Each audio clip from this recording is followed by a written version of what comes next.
Bismillahirrahmanirrahim. Alhamdulillahi Rabbil Alamin. Wassalatu wassalam ala ashrafil anbiya'i wal mursalin. Sayyidina Muhammadin wa ala alihi wa sahbihi ajma'in amma ba'd. A very good day to all of our friends out there. May inshallah Allah accept all of the acts of devotion that we have done, all of our acts of worship, and may Allah grant us folds of whatever that we have done, inshallah. And may Allah grant us the strength to persevere in these trying times, and that inshallah we'll be able to witness the upcoming months, which is the month of Ramadan, in its full glory, inshallah, and we'll be able to prepare for it the best that we can, inshallah. Today we are going to be talking about the virtues of the month of Sha'ban. Now we are already in the towards the end of Sha'ban, whereby we are left with about 10 more days, 10 or 11 more days in the month of Sha'ban. But nonetheless, that doesn't mean that we should give up or it's too late. It's never too late in Islam. So number one, we want to understand what are some of the virtues about the month of Sha'ban. What are we told and what are we advised to do in this month of Sha'ban? Number one is preparation for the Ramadan. One of the practices of our scholars is that they are always preparing themselves for the month of Ramadan. The scholars who are, most of the Sufi scholars, they tell us to prepare for Ramadan one day after Ramadan. The first day of Shawwal, they are already in preparation for the next month of Ramadan, which is the next year. But we are not that, mashallah, in that sense, whereby we try our best. The least we can do is this month of Sha'ban. Now, some of the awliya or some of the scholars tell us that one of the practices of one of an act of worship that is only in the month of Sha'ban, that only exists in the month of Sha'ban, is a form of preparing for Ramadan.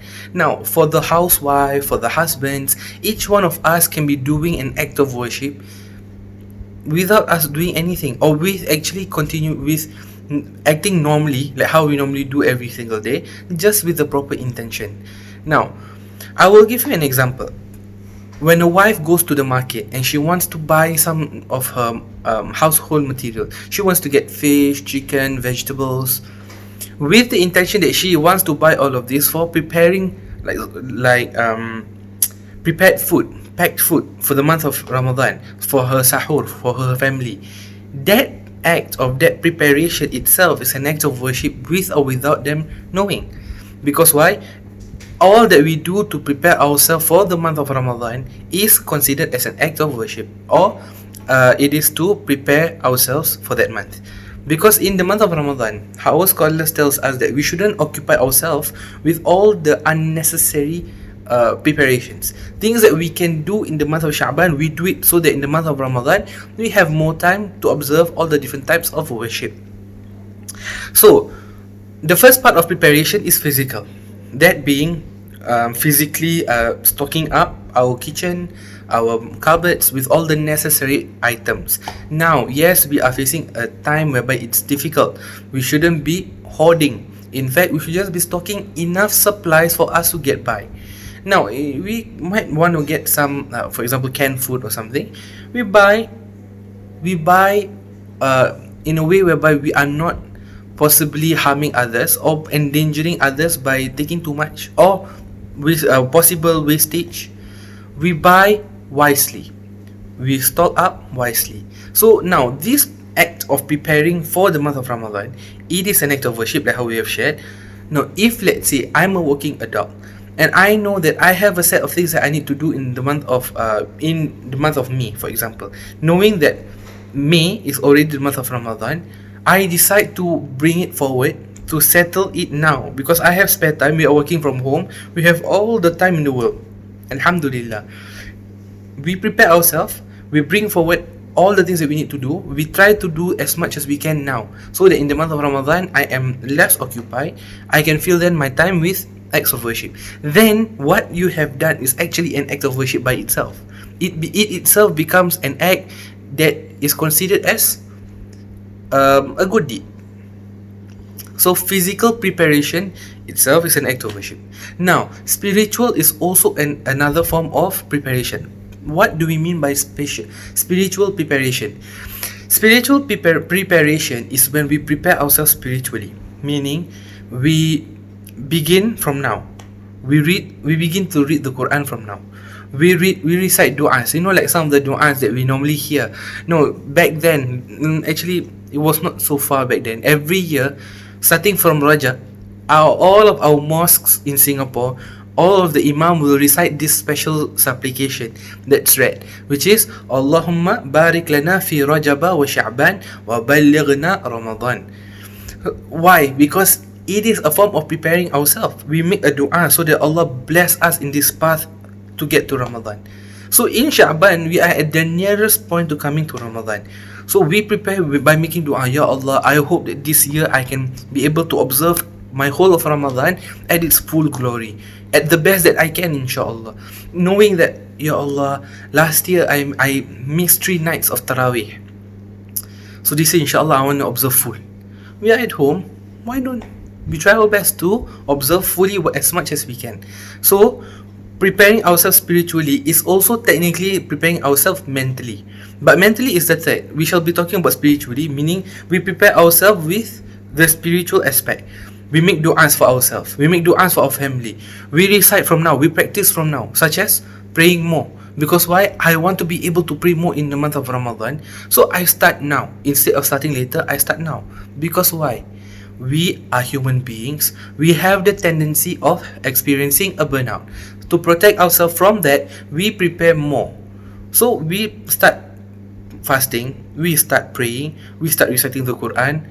And if you are unable to recite the Quran right now, no, this is one of the things that last time when I was young, my late grandfather, which is the late Habib Abbas bin Muhammad Al-Saqaf, one of the scholars in Singapore, he taught me that every time at the coming of Ramadan, this was when we were very young. So this was an advice he gave me, which is to start memorizing the short surahs before the coming of Ramadan. Now that might seem a bit like odd, don't you think so? But actually it was not weird at all. My teacher, my late grandfather, he himself taught me that to prepare the month of Ramadan, in the Sha'ban, we read the Quran as much as we can. Then when Ramadan comes, we are able to recite better. We are able to recite more fluently. In our prayers, we can recite more special du'as or more variety of surahs. Now, let us try to change this year. We read lesser of the Qul Huwallahu Ahad in our Taraweeh. Now, for some of us, we do a lot of Qul Huwallahu Ahad in our Taraweeh. Maybe this is the year that we try our best, because we are at the comfort of our homes. We can do as much as we want. We can practice. We can start memorizing. Maybe we should start. No, we should start from. You can start from before that. Surah Al-Quraysh. Begin from Surah Al-Quraysh, go downwards all the way until An-Nas. Inshallah, you will cover 8 rak'ats of surahs. So these are some of the examples of spiritual preparation for us to prepare spiritually, so that in the month of Ramadan we can observe the best that we can. And then last but not least is the mental preparation. To prepare ourselves mentally is to learn about the rulings that are in the month of Ramadan, or to observe fasting. We need to learn the rulings around fasting. More often than not, in the month of Ramadan, we have questions that pop up, such as, Ustaz, I was outside and then I had no access to any internet. I didn't know what time was going to be it was going to be breakfast, so I waited all the way until I reached home, and I reached home at about 8:30, so I didn't break my fast. First thing, we need to understand that we are living in Singapore. If you don't have internet, do take note that by 7:20 it will have already been Maghrib. So learning the rulings around the rulings of fasting helps us in the month of Ramadan. That is the preparation that we should do now. Mental preparation is that we prepare ourselves mentally, equipping ourselves with the rulings of fasting. So we listen to videos, we listen to a virtual class with an ustaz that's explaining to us about the month of Ramadan and the month, all of the rulings of fasting. So these are the different types of preparation according to some of our scholars on what to do in the month of Sha'ban. Now, we are thinking like, why are we pushing Sha'ban aside and talking about Ramadan? It is because, like how I said, in preparing for Ramadan in the month of Sha'ban becomes an act of worship. Subhanallah. Like when we take our wudu, for our prayers. Now, there's a special principle in ruling in jurisprudence. They say that كل ما يتم به الواجب إلا به فهو واجب.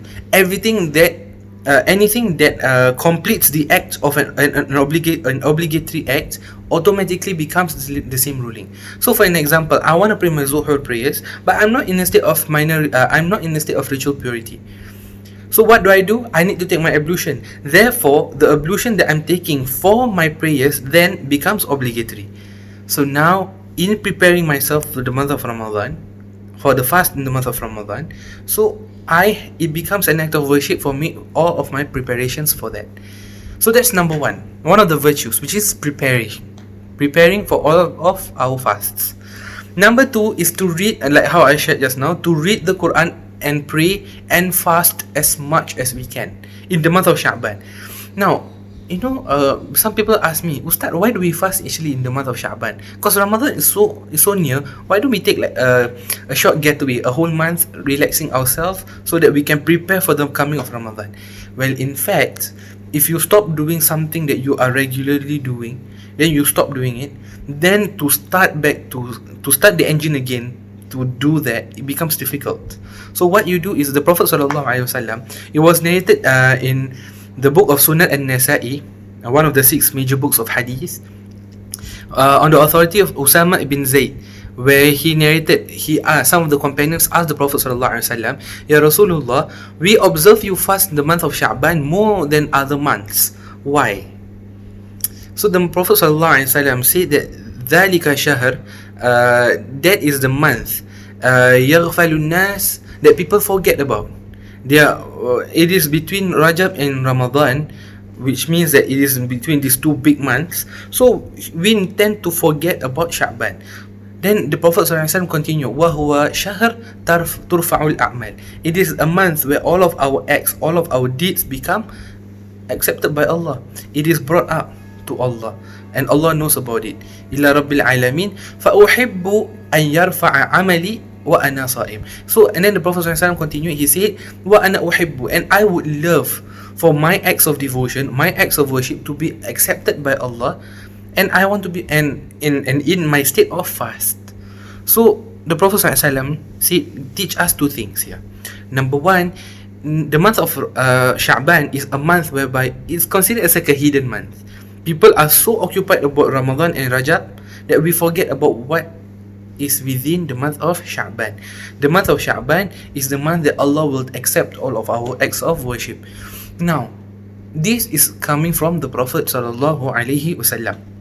We might be thinking like, that means that in the other month Allah does not accept our act of worship. That is a false sentence. Allah does accept our act of worship, but is it as easy as the month of Sha'ban? That's the question that we are talking about. That's the point that I'm trying to explain here, is that the month of Sha'ban, Allah accepts our acts of worship easier than other months. All of our acts of worship, all of our devotion, though might be flawed in a sense, where we are not at the best, or we didn't perform it the best that we can, Allah will still accept it. So that is one of the virtues of the month of Sha'ban, which is we read the Quran as much as we can, we pray as much as we can, we fast as much as we can, to a point that we are so accustomed to doing so, it is ingrained in our soul, in our body, in our day-to-day interactions, that we, when coming the month of Ramadan, we feel normal. We have acclimatized ourselves to doing so daily. That is one of the merits or the virtues of Sha'ban, which is we try our best to do as much as we can. Number 2. Number 3, one of the virtues of Sha'ban. Now, when there's a narration by the Prophet ﷺ that says that Rajab is the month of Allah, Sha'ban is the month for me, and Ramadan is the month for my people. We know that Rajab for Allah. Sha'ban, why is it the month for the Prophet ﷺ? No, when we think, which month do we read the Mawlud as much? The month of Rabiul Awwal, which is the when the Prophet ﷺ was born. But why is it Sha'ban, the month for the Prophet ﷺ then? Now, some of our scholars, many of them have different arguments, but one of the argument or one of the points which they all, you can say that can be unanimously agreed upon, is that the verse that goes, A'udhu billahi minasyaitanir rajim.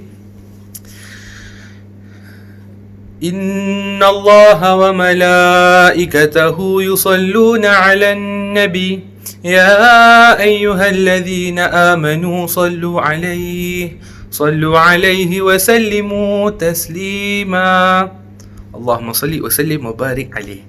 This verse was revealed in the month of Sha'ban, meaning the commandment of giving salutations and salawat upon the Prophet sallallahu alaihi wasallam was obligated upon the whole reality, all the different realms, on this very month, the month of Sha'ban.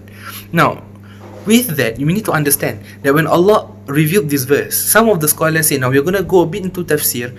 No, the scholars say that when this verse was revealed, even the angels have heard about something known as salawat, but they do not know what the salawat means.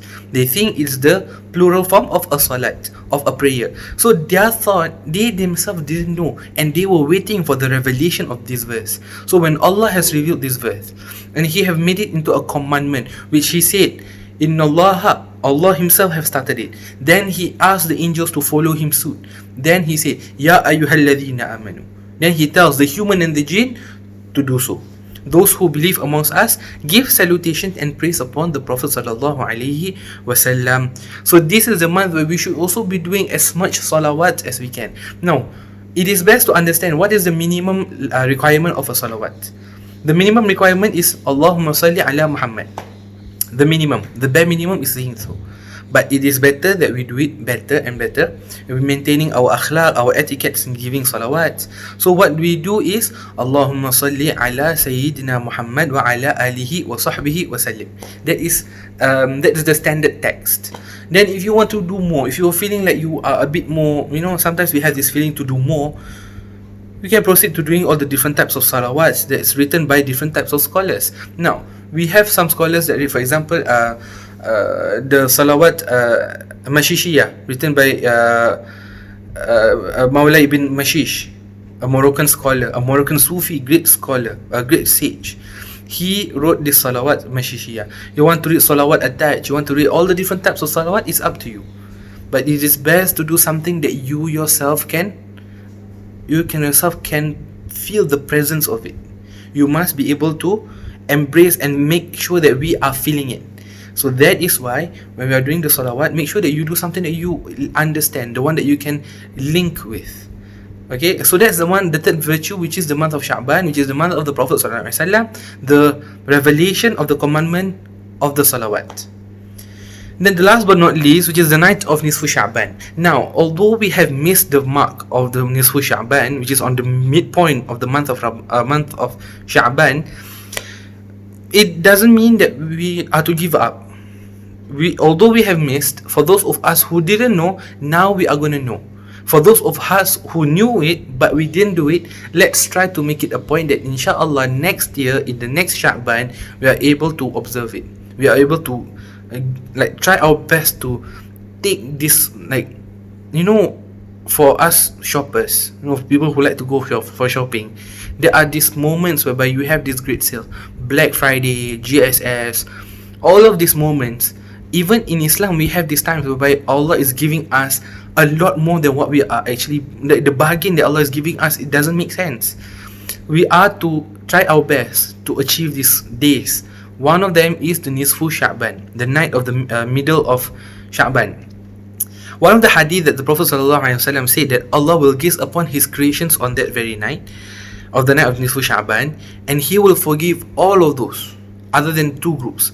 Every other creation Allah will forgive, except for two people. Number one, the mushrikeen, those who have associated Allah with another form of deity, or believing in another God along with Allah, or equivalent to Allah, or bigger than Allah. A mushrikeen or a mushahin. A mushahin is a person who have severed the blood tie of friendship from one brother to another brother.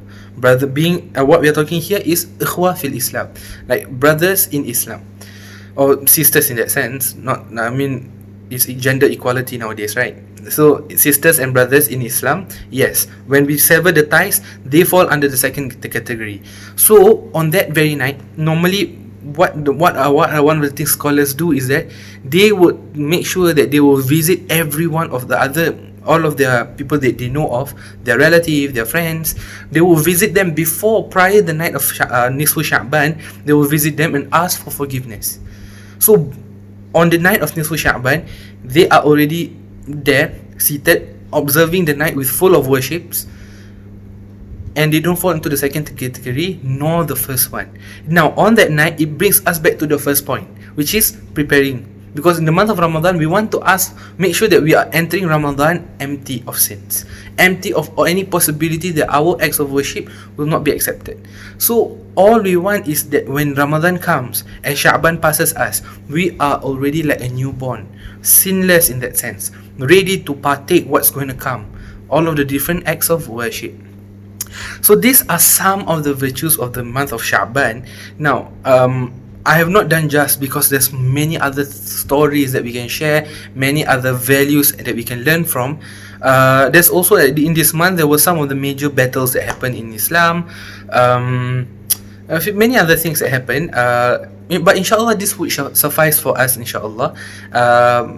I hope that inshallah, with the remaining time we have in the month of Sha'ban, we are able to do as much as we can, so that inshallah when we meet again later on in the next Sha'ban, we will be able to understand and really appreciate the month of Sha'ban, inshallah. With that, I hope everyone will have a splendid remaining of the day and the week ahead, inshallah. And inshallah we will be able to grant, we are given the blessings of the blessings of the Prophet ﷺ and all the mashayikh and all of the awliya, that we be able to uplift what has befallen upon us, and that inshallah we observe the month of Ramadan the best that we can. With that, I bid to everyone a very good day. Wassalamu alaikum wa rahmatullahi wa barakatuh.